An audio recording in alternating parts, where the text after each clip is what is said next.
tractors, this Challenger plus the Class 940. So 2 tractors in the very, very high 390s horsepower bracket. A lot of the rest of the stuff we've got is fairly small. No, actually, no, it's not. A lot of our field stuff is very big, but our sundry equipment, things like this tipper, it's not a 50,000 litre tipper. It's 21.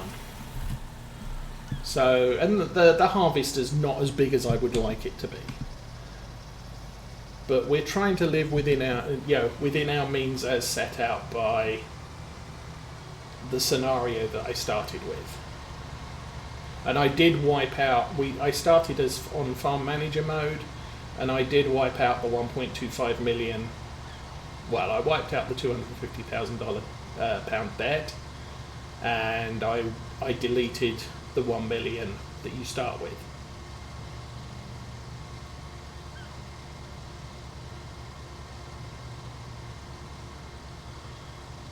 But getting back to financial advice, I'm kind of wondering how many people who've lived through this are looking at the likes of Dave Ramsey and people who've followed his advice and saying, maybe the guy wasn't that dumb. Maybe I should think about doing something like this. I mean, I've been debt-free about 3 times in my life. And circumstances have been such that I've done stupid because I didn't know what to do after getting debt-free.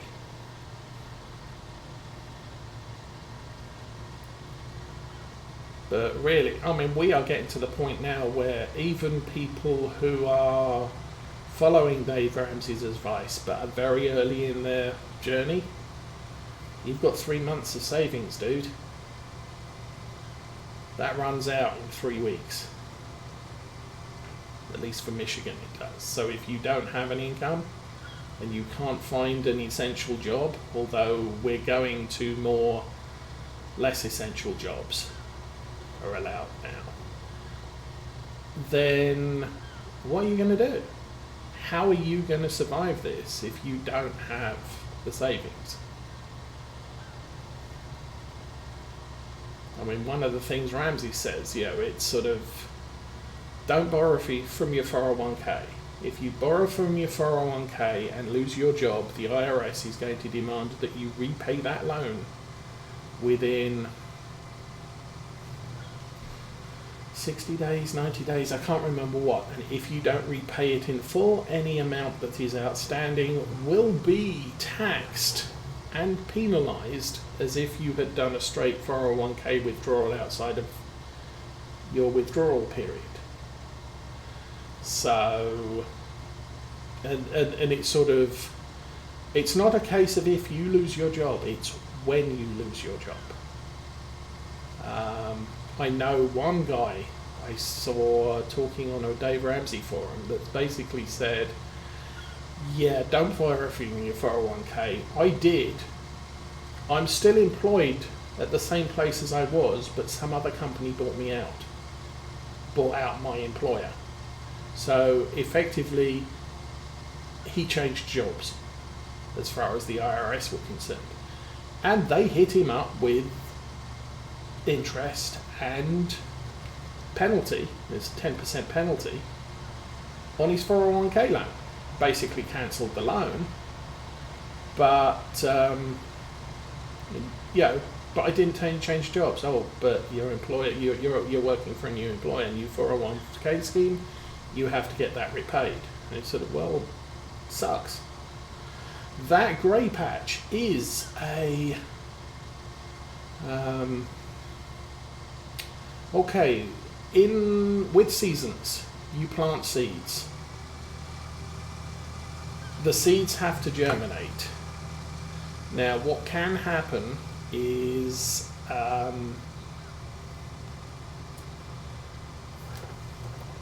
the ground's too cold, so the seeds don't germinate. And part of that is right here, the ground being warm enough for the seeds to germinate, and other conditions. Now, let's say we wanted to plant canola.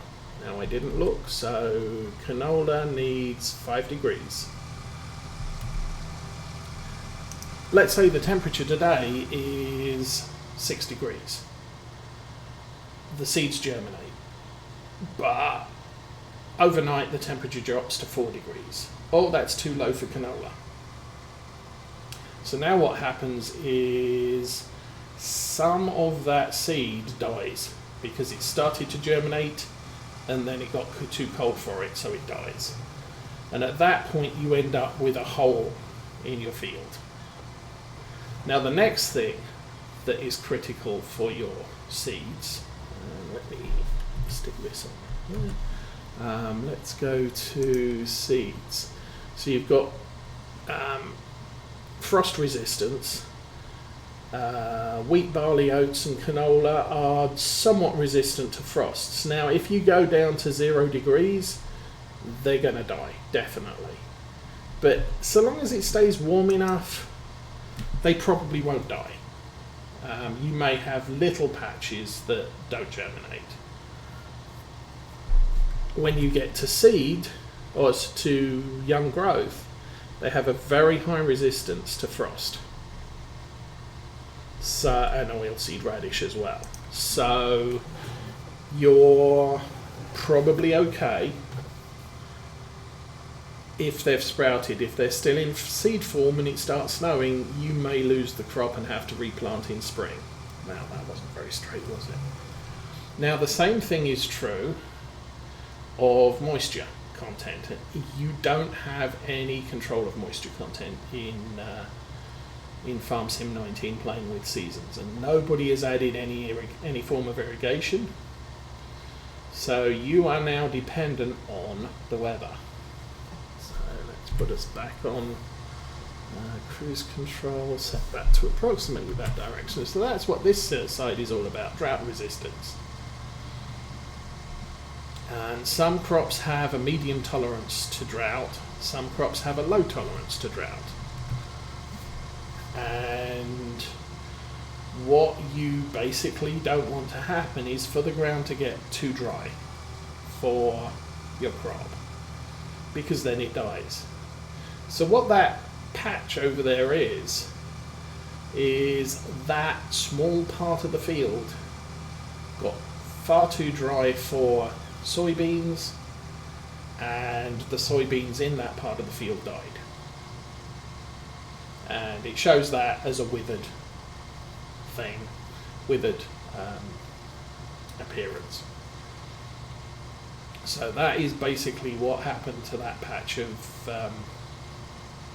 soybeans. Is they didn't get enough water, they died. Now potentially I could have lost the whole field, but it's kind of like weeds in seasons. Weeds in the base game come tromping through the field from the north of the map all the way down the map and cover the entire field. So you now have to deal with weeds or you've got a problem. In seasons, weeds grow in small patches. So they're not as serious a problem as they are in the base game. And you can do things about seeds. Now germination, if seeds fail to germinate, it's usually in very, very tiny patches. So it's not a big deal. The weeds aren't a big deal, but you can control them.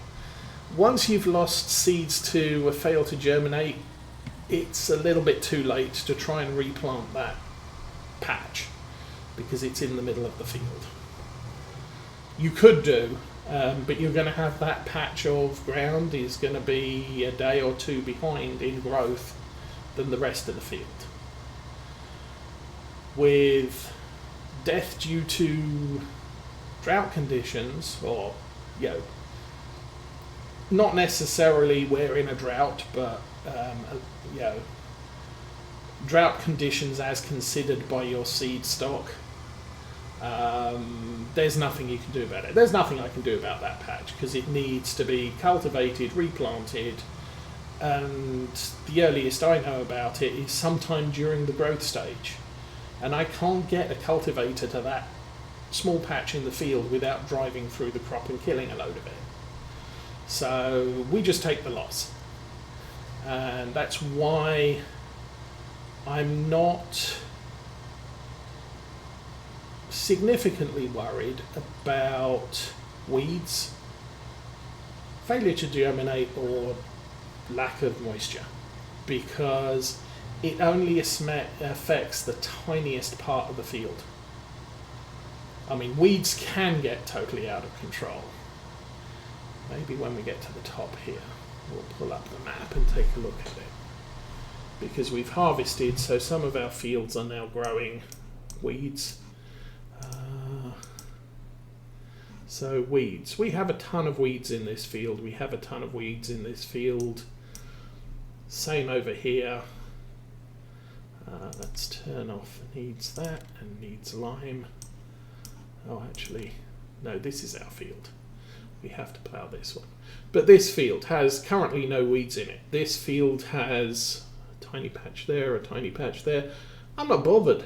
That's a tiny patch, and that patch there was dead, so not an issue. This is going to degrade from my grass harvest, but frankly, I get so much grass out of it, it really doesn't matter that I lose, is it 15% yield on that tiny patch of ground. Even you losing 100% of the yield on a tiny patch of ground isn't that concerning when you consider how much of the field isn't affected, and the fact that I can fertilise it 3 times rather than twice that the base game allows. So I get an extra 25% yield from the 3rd stage of fertilisation.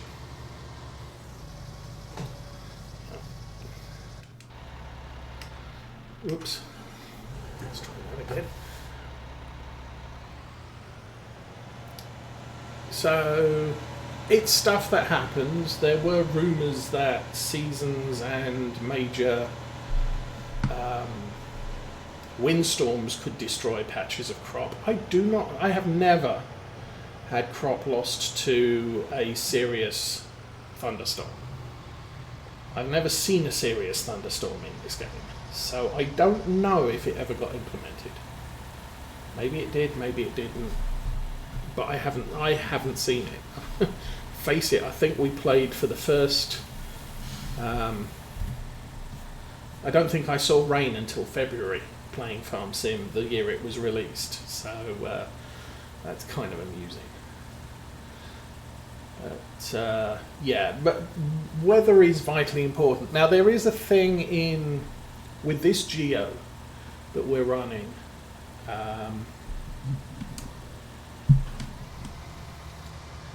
During spring and some fall,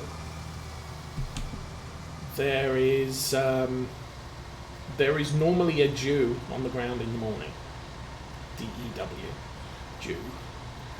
And so the crop is considered wet first thing in the morning.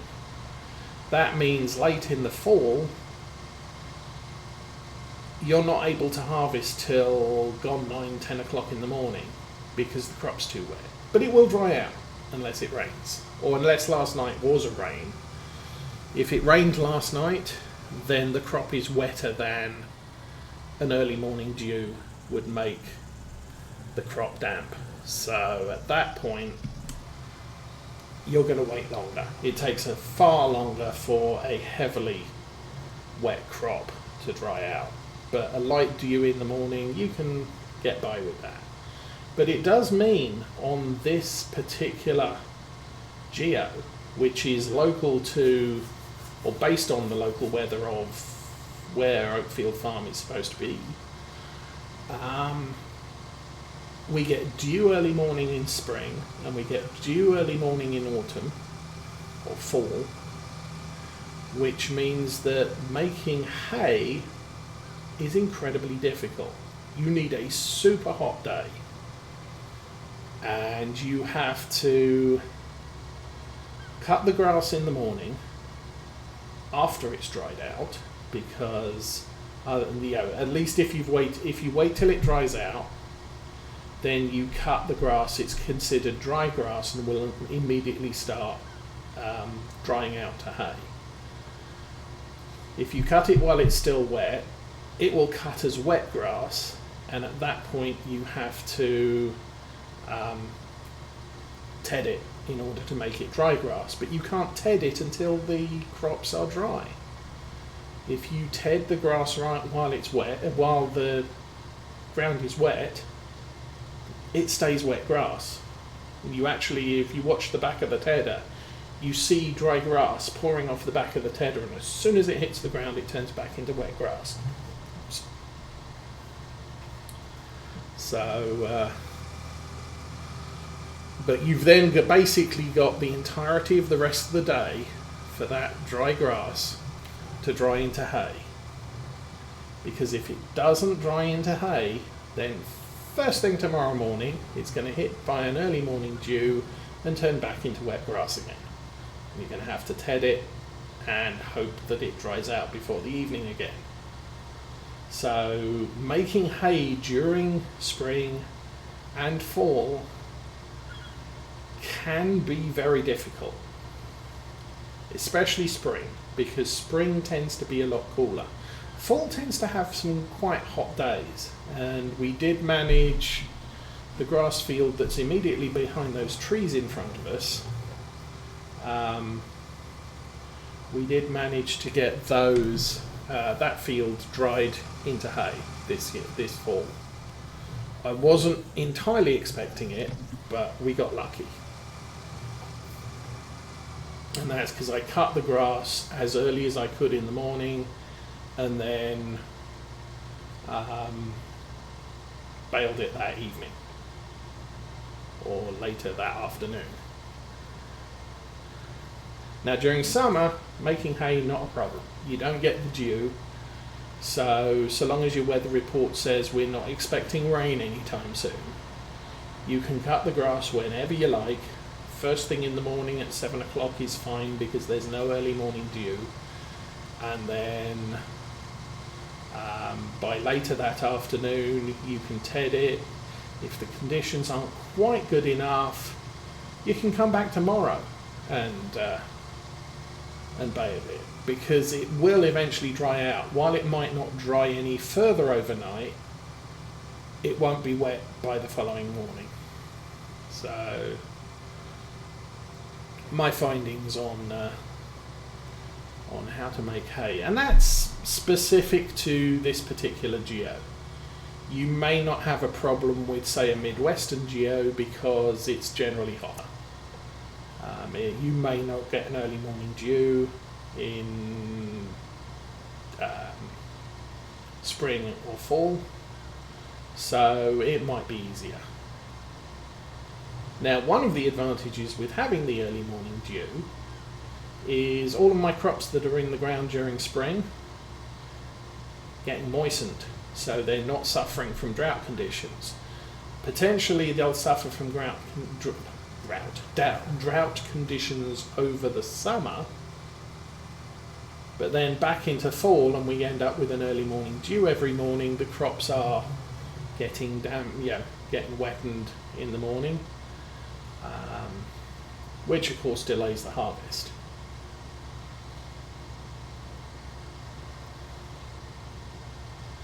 So there you go. I think we covered that subject well enough.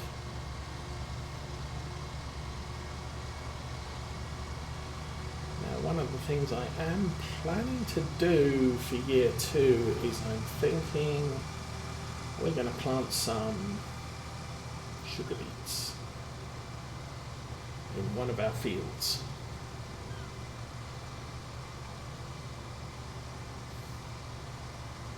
I'm undecided whether I'm going to do that in the field up by Hilltop Stores. this field over here, which is fairly small, or this field here, which is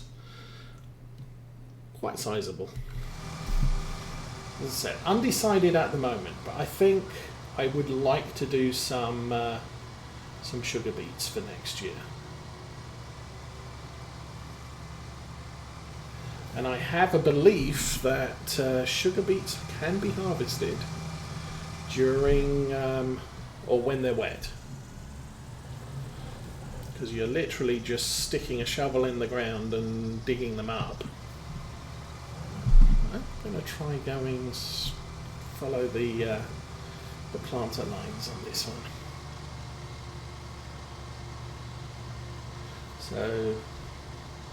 So yeah, potentially we'll be able to harvest those when they're wet. The sugar beet harvester is effectively a shovel that pulls the sugar beets up onto a mesh conveyor, and that mesh conveyor shakes off all the dirt.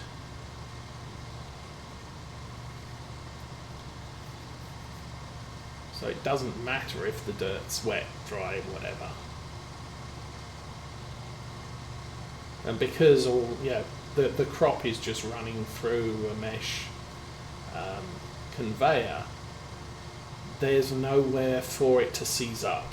The problem with getting grains wet is they're going through a hole at the front there, up through the harvester and into the top, and you can end up with your harvester seizing up because the grains get clumped together in the small channels that they go through, and then you've got to take the entire thing apart, which is expensive. Thus, no harvesting of wet crop. Now the thing is having watched the likes of Millennial Farmer, you can harvest a crop that is not at an ideal moisture level, and then stick it in a grain dryer. I mean, it can't be too wet for the harvester, but it can be too wet for the market. But you just stick it in a dryer and leave it to dry a couple of weeks, and then you can sell it. So that's a thing in the real world, but in farm sim, if it's above this level, then you can't harvest it. If it's below this level, you can, and as soon as you've harvested it, you can sell it.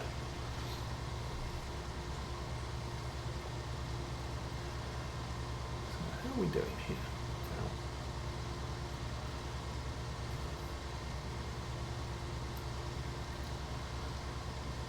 since we've got the Challenger, I may just do the oilseed radish seeding with the Challenger, leave the class in the bay.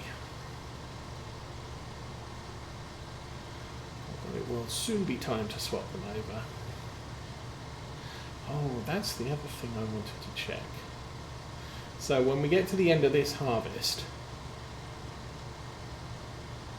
I want to compare the price of this harvester new versus current, and then also the price to lease.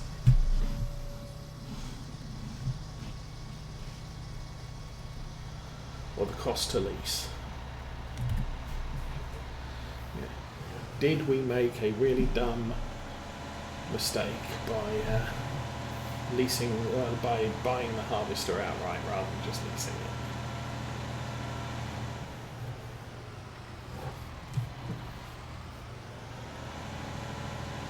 I think it's better to buy it in the long run. But this isn't the harvester I want on the farm. We've got some big fields. We're going to be expanding the number of fields we have. This harvester is going to take too long to harvest some of those big fields.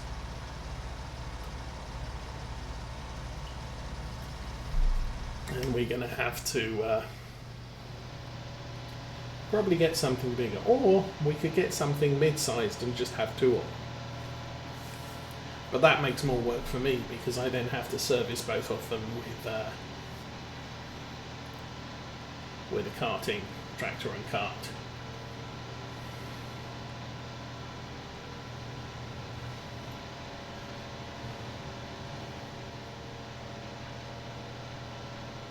And we need a lot more income to cover. Still got a grass field to drive through, I forget about that. Yeah, to cover the cost of workers and the like.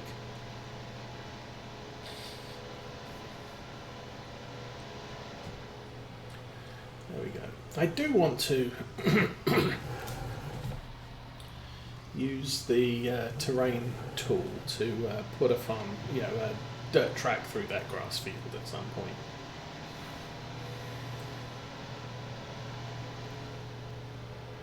Because we do travel from that gate all the way across what is technically the sheep field, but we have no sheep in that field. Farm has 3 sheep fields available. Only 1 cow shed, 1 pig pen, sty, whatever you want to call it, and a chicken run.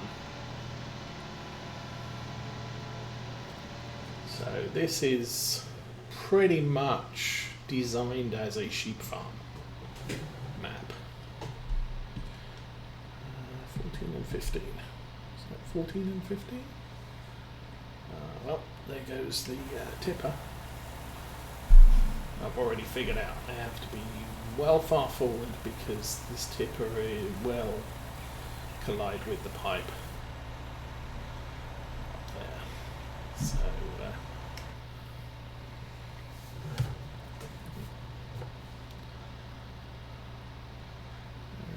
and down.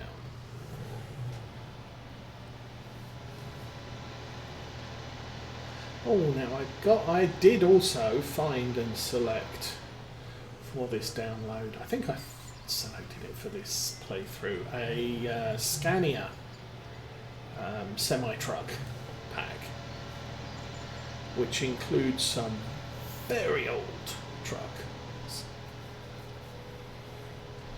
So I might get rid of the man truck and switch for an old Scania.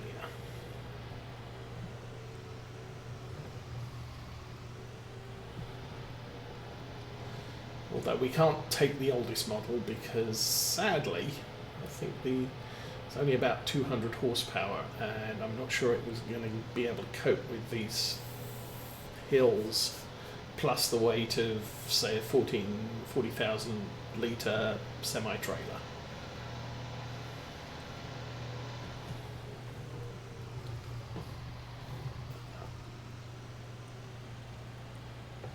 Oh, I messed that up.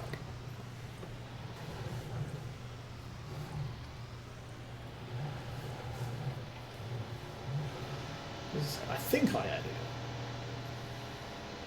So I discovered it this week. I think it's on King Mods, which seems to be a popular mod site for a fair few YouTubers.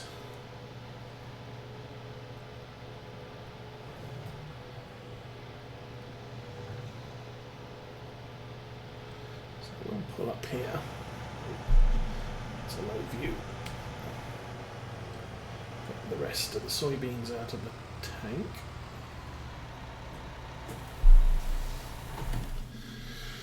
So, trucks. No, I didn't. I added Black Sheep's man truck semi. I did add an old Scania, but I thought I added the old Scania model. And not that I'm in a hurry to buy a new or old used